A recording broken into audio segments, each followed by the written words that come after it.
नमस्कार, मैं हूं श्रेया आर्या, मेरे साथ है सौरभ और आप देख रहे हैं इंडिया न्यूज स्पोर्ट्स।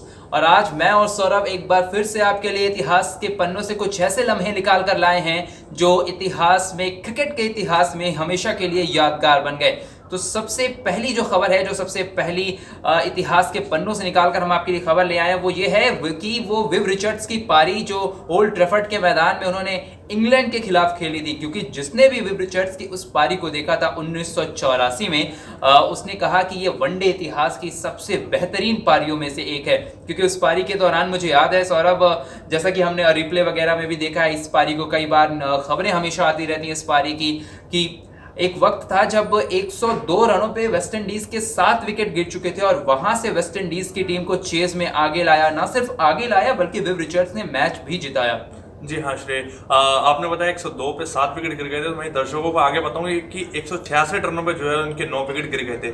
उसके बाद विव रिचर्ड्स जो कि दिग्गज बल्लेबाज रहे हैं वेस्ट इंडीज के, उन्होंने पारी को संभालते हुए 272 रनों तक जो है टीम को पहुंचाया था, जहां उन्होंने अंतिम विकेट जो उनका 10वें नंबर, जो उनका 11वें नंबर का बल्लेबाज था वेस्ट इंडीज का, उसके साथ जो है 106 रनों की साझेदारी की थी। और तो वही विव रिचर्ड्स की पारी की बात करें तो उन्होंने 189 रन बनाए थे, जहां उन्होंने 170 गेंदों का इस्तेमाल किया था। तो ऐसे में विव जो है दिग्गज बल्लेबाज रहे हैं, ये बात आप भी जानते हैं, हम भी जानते हैं। वेस्ट इंडीज के वो दौर था जब विव रिचर्ड्स का नाम हुआ करता था। वो जब बल्लेबाजी करने आते थे तो गेंदबाज पूरे कांप जाया करते थे।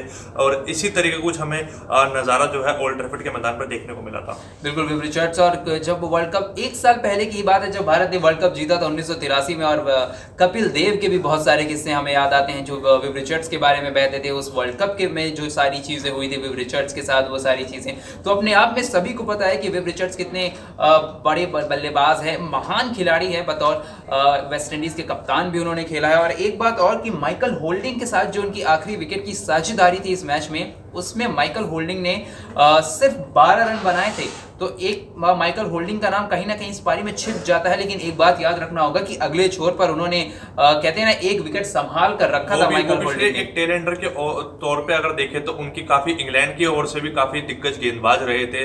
उनके सामने उन्होंने 12 रन भी बनाए, तो काफी गेंदों का इस्तेमाल किया होगा। तो उस दौरान वो उन्होंने जो पारी को संभाला, तो वही बीच बीच मौकों में आके अपने सीनियर जो विव रिचर्ड्स थे उस साइड पे उनको बल्लेबाजी का मौका दिया, तभी ये मुमकिन हो पाया कि टीम का जो स्कोर है 272 तक पहुंच पाया।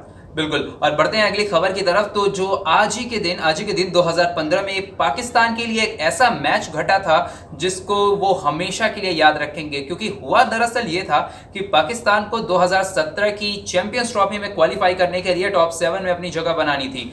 लेकिन हुआ उसके बाद ये कि एक तो जो 2009 का श्रीलंका पर अटैक हुआ था, उसके बाद कोई टीम उनके देश में आकर घरेलू सीरीज खेलने के लिए तैयार नहीं होती थी। जिम्बाब्वे बड़ी मुश्किल से तैयार हुई, लेकिन मैच से पहले ही, कुछ वक्त पहले ही, गद्दाफी स्टेडियम के बाहर एक सुसाइड बॉम्बर ने 2 लोगों की हत्या कर दी और खुद की भी जान दे दी। अब इसी के बाद कुछ अटकलें लगाई जाने लगी कि कहीं ये मैच रद्द ना हो जाए, जिम्बाब्वे वापस ना चली जाए ये सीरीज खेले बिना। लेकिन ये सारी दिक्कतों के बाद सीरीज शुरू हुई, 2-0 से पाकिस्तान आगे आई। लेकिन तीसरे मैच में कुछ ऐसी चीजें हो गई जो एक बार फिर से जिसने पाकिस्तान की सांसें बढ़ा दी थी। हाँ श्रेय, मुश्किलें जो है पाकिस्तान के लिए इस सीरीज में बेशक 2 मैच जरूर जीत गई थी, लेकिन मुश्किलों का जो खत्म नहीं हुआ था, क्योंकि उन्हें जो है ये सीरीज को 3-0 से जीतना था। तभी उनके जो मुमकिन हो पाता वो चैंपियंस ट्रॉफी में अपना क्वालिफाई उनका मुमकिन होता।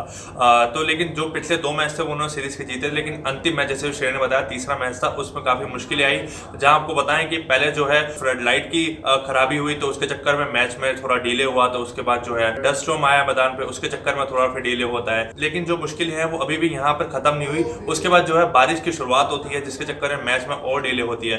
तो ऐसे में पाकिस्तान टीम के लिए, पाकिस्तानी फैंस के लिए काफी चिंता भी बढ़ गई थी उस दौरान, क्योंकि पाकिस्तान को जो है चैंपियंस ट्रॉफी के लिए, जैसे मैंने बताया भी आपको, कि क्वालिफाई करना था। लेकिन जैसे बारिश आई, उसके बाद फिर ये डस्ट स्टॉर्म आना, तो इस तरीके से मुश्किलें पाकिस्तान की बढ़ती नजर आ रही थी। लेकिन अंत में जो है पाकिस्तान ने ये मुकाबला जीता ही, और साथ साथ चैंपियंस ट्रॉफी में अपना क्वालिफाई भी किया। बिल्कुल। अच्छा, दर्शक हमारे ये सोच सकते हैं कि जब चैंपियंस ट्रॉफी 2017 में होनी थी तो 2015 में ही इतनी मशक्कत क्यों हो रही थी। दरअसल हुआ यह था कि 2017 की चैंपियंस ट्रॉफी में क्वालिफाई करने के लिए आईसीसी ने सितंबर 2015 की ही डेडलाइन रखी थी। सितंबर 2015 तक जो भी टीमें टॉप 8 में होती वही क्वालिफाई करती। इसीलिए पाकिस्तान के खेमे में इतना हाई तौबा मचा हुआ था। और उस दौरान बांग्लादेश की टीम जो है 8वें नंबर पर थी। ऐसे में पाकिस्तान के लिए चिंता और बढ़ गई थी क्योंकि बांग्लादेश की टीम जो है वो आईसीसी रैंकिंग में उस दौरान पे 8वें नंबर पर थी और टॉप, जैसे भी शेर ने बताया कि टॉप 8 टीमों का चैंपियंस ट्रॉफी में पहुंचना था, क्वालिफाई करना था। तो पाकिस्तान की टीम उस दौरान 9वें नंबर पर थी। तो ऐसे में उसको ये सीरीज का टारगेट इसलिए मिला था कि 3-0 से ये सीरीज जो है जिम्बाब्वे के खिलाफ खेली गई थी, वो पाकिस्तान की टीम जीतती तभी उसका मुमकिन हो पाता कि वो चैंपियंस ट्रॉफी के लिए टॉप 8 में अपनी जगह पुख्ता कर पाती। लेकिन ऐसा मुमकिन हो भी पाया। सीरीज का आखिरी मैच जो है बेशक डीलों के साथ हुआ, जितनी भी डीलें आती गई, लेकिन अंत में आके पाकिस्तान ने यह मुकाबला जीता। लेकिन एक और मैच है जिसमें बांग्लादेश ने पाकिस्तान को पीछे छोड़ा था 1999 के वर्ल्ड कप में, और जिसने भी ये मैच का रिजल्ट देखा वो एकदम हैरान था क्योंकि कमजोर मानी जाने वाली बांग्लादेश की टीम ने दिग्गजों से भरी हुई पाकिस्तान की टीम को हरा दिया था उस वक्त, और उस 1999 के वर्ल्ड कप में पाकिस्तान को करारी हार मिली थी। पहले बल्लेबाजी करते हुए उस मैच में बांग्लादेश ने 223 रन बनाए थे 9 विकेट के नुकसान पर, जिसमें 40 रन तो पाकिस्तान के गेंदबाजों ने एक्स्ट्रा दे रखे थे। 40 रन सिर्फ इसलिए बांग्लादेश के बने थे उस मैच में क्योंकि पाकिस्तान के गेंदबाजों ने एक्स्ट्रा दे रखे थे, और लक्ष्य का पीछा करने उतरी पाकिस्तान की टीम महज 161 रन बना पाई और उस पर ही ऑल आउट हो गई। तो सौरभ, जिस तरह से ये मैच को देखा गया और उसके बाद एक काफ़ी अच्छा बयान आता है सलीम मलिक का। सलीम मलिक कहते हैं यहाँ पे कि जो पाकिस्तान ने गलत शॉट